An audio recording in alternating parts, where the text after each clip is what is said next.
Bonjour.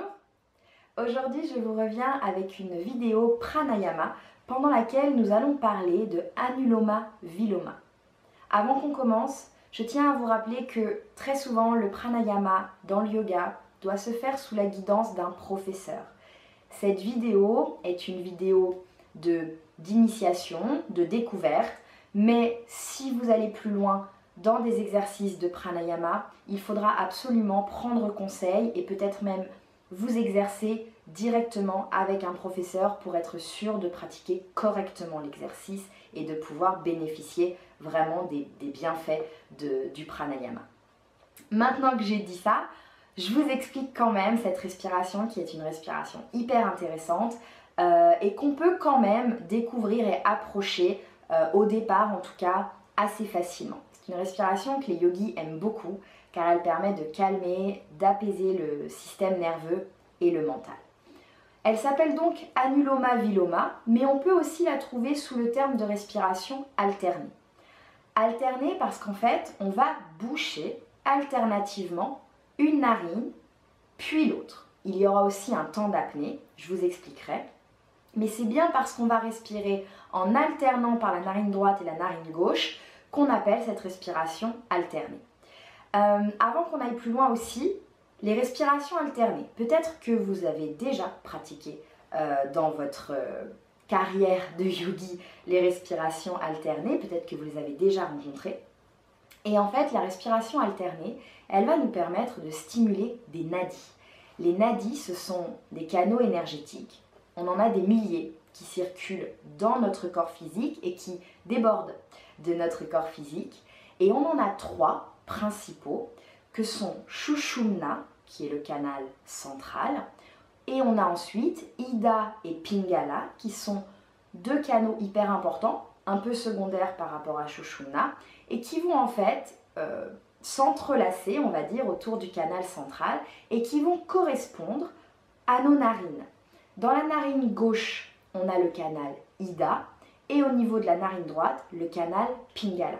Dans ces canaux circule le prana, qui est vraiment l'énergie du corps, d'accord? Pas que du corps, mais qui est l'énergie vitale.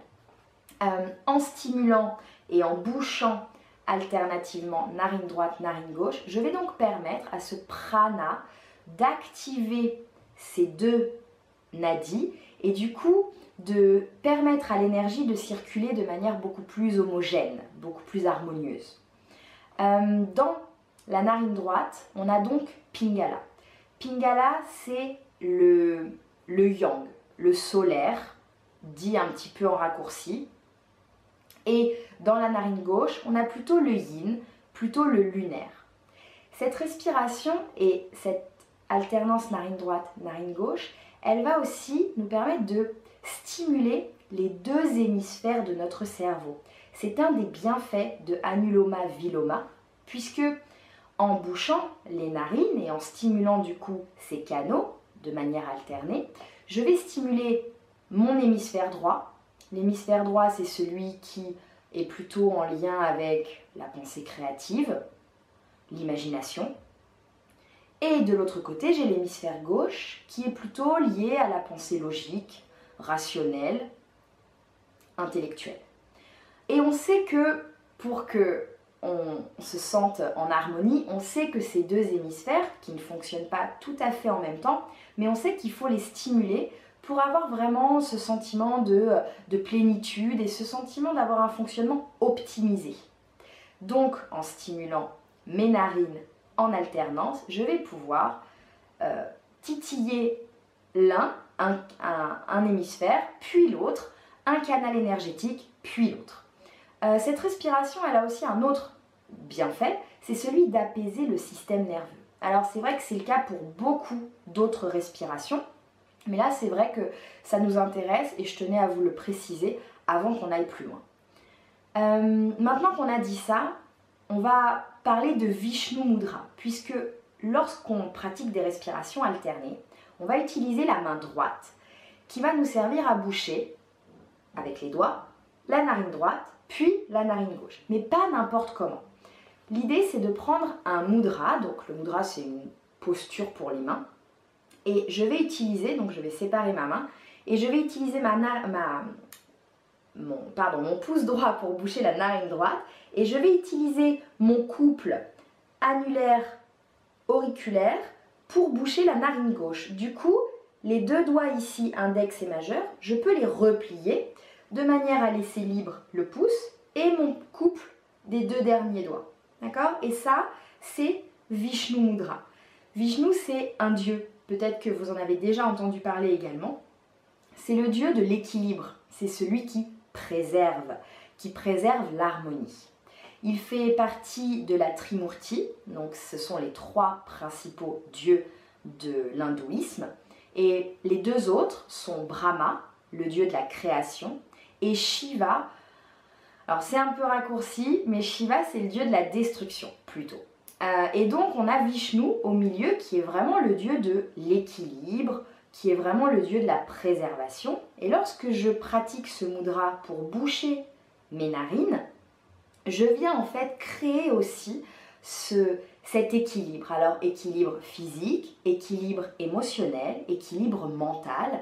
Et je cherche en fait à harmoniser le fonctionnement de mes différents corps, mon corps physique et mon corps énergétique. D'accord? Donc c'est pour ça qu'on trouve très souvent ce mudra ici pour pratiquer les respirations et c'est ce qu'on va faire aujourd'hui.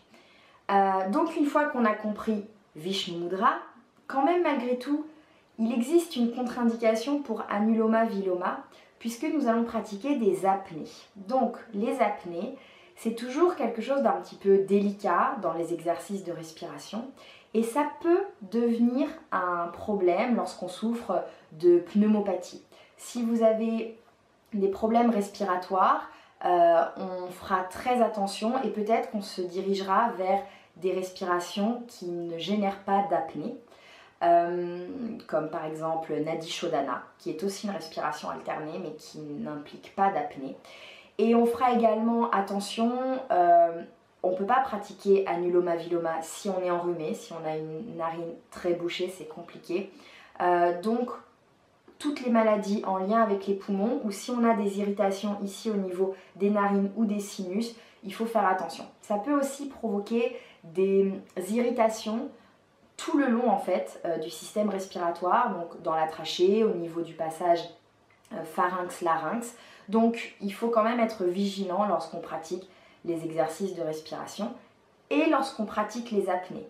Les apnées, je le rappelle, ne doivent jamais être faites dans la souffrance. Donc si les explications que je vous donne après, vous sentez que vous n'êtes pas du tout à l'aise, il faudra peut-être adapter ou faire d'autres exercices préparatoires avant d'entrer dans la pratique de Anuloma Viloma. Une fois qu'on a dit tout ça, on va pouvoir passer à la technique. Donc je rappelle qu'on utilise notre petit trio pouce annulaire auriculaire de la main droite. Et ensuite, comme dans tout exercice de respiration, je dois avoir une colonne d'air ici redressée, donc un dos redressé. Okay? Donc c'est un exercice qu'on pratique assis, soit en surélevant avec un petit support sous les fesses, si on est bien en tailleur, en demi-lotus ou en lotus directement sur le sol, on peut aussi rester assis de cette manière-là. Ensuite, on va commencer par inspirer par la narine gauche. Ici, c'est ma narine gauche. On va inspirer pendant 4 temps par la narine gauche et on va bloquer le souffle en apnée pendant 16 temps. C'est ça qui est hyper long. Ok ? Ensuite, on va expirer par la narine droite pendant 8 temps. Je vais ensuite inspirer par la narine droite pendant 4 temps. Je fais toujours mon apnée pendant 16 temps et j'expire à gauche pendant 8 temps. D'accord ? Ça, c'est un cycle. Idéalement, on essayera d'aller, alors sans doute pas aujourd'hui, mais vers 20 cycles. Okay ? Aujourd'hui, on va essayer d'en faire 3 cycles ensemble de cette respiration. Et on va compter dans notre tête de manière individuelle. Donc l'idée, c'est de ne pas compter à toute vitesse. Mais comme vous avez compris qu'on allait garder notre apnée pendant 16 temps, peut-être qu'on n'est pas là non plus à bâiller aux corneilles, parce que 16 temps, malgré tout, c'est hyper long. D'accord ? Donc, il faut être confortable, on ne panique pas, Ici, on fait des apnées à poumons pleins qui sont globalement moins stressantes pour le corps. Mais quand même, ça peut générer de l'inconfort. Donc on essaye de faire ça dans un endroit calme, on est hyper serein, on se concentre sur le souffle, on ne se laisse pas disperser par une mouche qui passe et on essaye de faire ça 3 cycles entiers en même temps. D'accord? Donc je vous laisse trouver votre posture. On va prendre notre main droite et on va approcher la main droite du visage. On garde le bras droit descendu, plutôt cool, d'accord? On ne tient pas le coude ici en l'air, on tient le bras droit proche des côtes. Et une fois qu'on est là, je vais faire un premier cycle en vous parlant et ensuite on fera les 2 autres cycles sans parler, d'accord? Fermez vos yeux et prenez le temps d'abord pour inspirer et expirer hyper tranquillement par les 2 narines.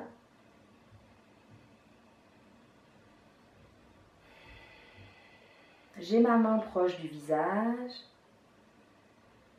je desserre mes mâchoires, je tranquillise les muscles de mon visage.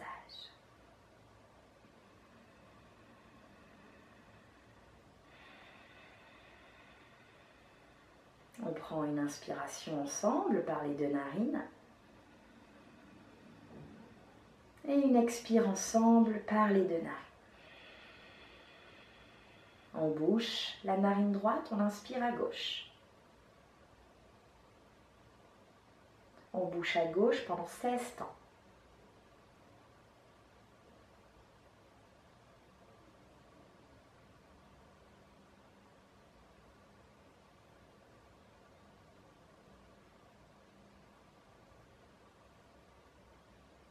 On expire à droite pendant 8 temps.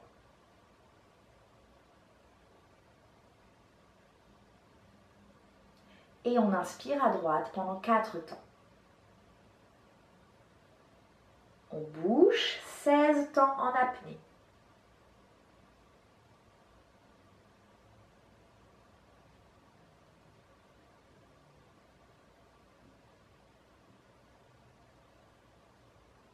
On expire à gauche 8 temps.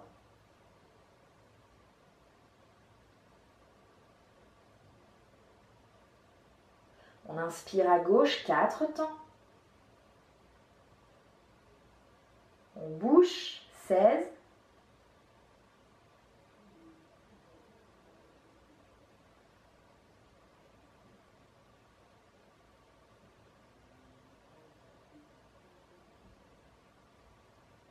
On expire à droite 8.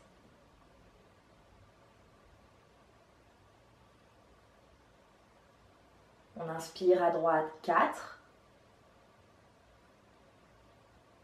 On bouche 16.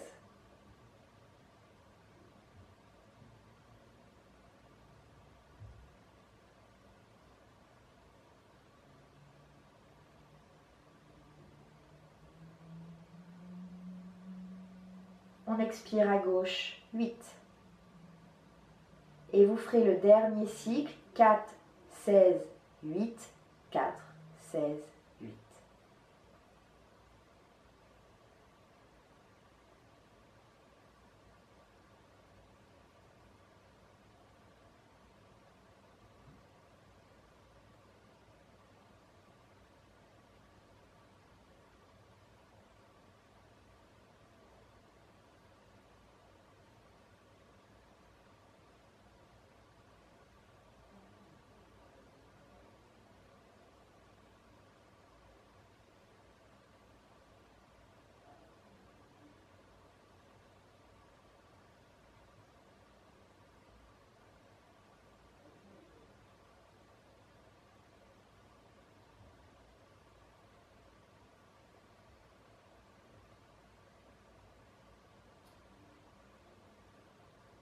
Quand vous avez terminé, relâchez la main droite, inspirez, expirez par les 2 narines.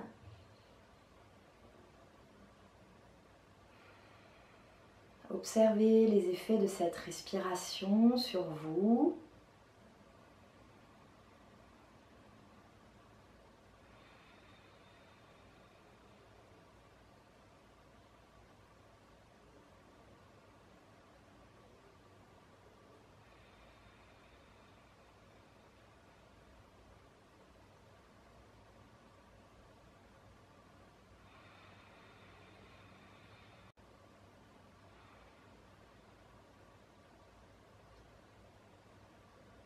Donc nous avons fait 3 cycles. Un cycle, c'est donc gauche, apnée, droite, droite, apnée, gauche. Ça, c'est un cycle. On en a fait 3. Peut-être que c'était hyper dur pour vous de garder l'apnée pendant 16 temps. Et encore là, si vous avez à peu près respecté mon rythme, on a fait les 16 temps assez rapidement malgré tout. Si c'est vraiment très difficile et très inconfortable, comme je vous le disais tout à l'heure, peut-être il faut commencer par d'autres exercices de respiration qui vont nous permettre de développer nos capacités respiratoires et d'être plus à l'aise dans les apnées et dans cette alternance de respiration entre les deux narines. C'est toujours normal d'avoir le sentiment qu'on a une des deux narines qui respire mieux que l'autre. D'accord ? Ça, c'est le cas à chaque fois. Donc, il ne faut pas s'alarmer, il ne faut pas s'inquiéter. La seule chose vraiment qui serait pénible et qui rendrait l'exercice inintéressant, ce serait vraiment si on a une narine qui est complètement bouchée, auquel cas ça n'a pas de sens, ça n'a pas d'intérêt parce qu'on va lutter, etc. Une dernière indication, lorsqu'on bouche les narines, ça ne sert à rien d'appuyer comme un taré sur ces narines pour boucher. Plus j'appuie fort, plus les muqueuses à l'intérieur des narines vont adhérer et du coup ensuite, lorsque je dois lâcher, ça met du temps à s'ouvrir, la narine elle met du temps à se libérer. Donc on ferme juste un tout petit peu ici vraiment avec la partie molle et arrondie de la narine. On n'est pas obligé d'aller presser là sur le cartilage de ouf. On reste ici juste pour fermer vraiment le bas du nez et ça suffit largement et ça évitera aux muqueuses de coller. Donc je rappelle, on inspire gauche, apnée. Alors on inspire gauche pendant 4 temps. Apnée 16, expire droite 8, et ensuite 4 inspire à droite, 16 apnée, 8 expire à gauche. Plus je me familiarise, plus ce sera simple. Au départ, on peut peut-être se mettre un petit pense-bête et garder ça posé par terre pendant son exercice pour ne pas avoir trop à se dire où on en est, etc. Et après, plus on est confortable, plus on augmentera le nombre de cycles. Là, on en a fait 3. Si on est très confortable, on peut essayer d'en faire 5, on peut essayer d'en faire 9, on peut essayer d'en faire 12, on ira peut-être jusqu'à 20, 21, d'accord ? Ça, c'est vraiment quand on est à l'aise avec l'exercice de respiration. N'oubliez pas, si vous ressentez quelque chose, de demander à un professeur un conseil, vraiment. Et si vous ne trouvez pas d'intérêt ou de bienfait dans Anuloma Viloma, essayez d'autres exercices de respiration. Il y en a plein qui sont super et qui apportent des bienfaits différents. C'est vraiment intéressant d'amener à sa pratique posturale le pranayama en plus des asanas, car on le sait que la pratique posturale n'est pas du tout la même lorsque je respire en conscience et lorsque mes capacités respiratoires ont un petit peu évolué. Ça me permet de travailler très différemment dans mon corps et d'aller beaucoup plus loin dans certains mouvements. Donc pour moi, pratique des postures et respiration sont vraiment associées et à associer en conscience lorsqu'on pratique. Voilà ce que je pouvais vous dire sur Anuloma Viloma. J'espère que cette vidéo vous aura donné envie de pratiquer. N'hésitez pas à me dire en commentaire ce que vous en avez pensé. Si vous avez des questions, j'essaierai d'y répondre le plus précisément possible. Si vous avez besoin d'être accompagné aussi pour cet exercice, revenez vers moi, je me ferai un grand plaisir de vous donner quelques petits conseils peut-être personnels et adaptés. Et voilà, je vous souhaite une belle pratique et je vous retrouve très vite pour d'autres vidéos, d'autres aventures. Merci encore d'avoir suivi cette vidéo et je vous dis à très vite. Namasté. Merci.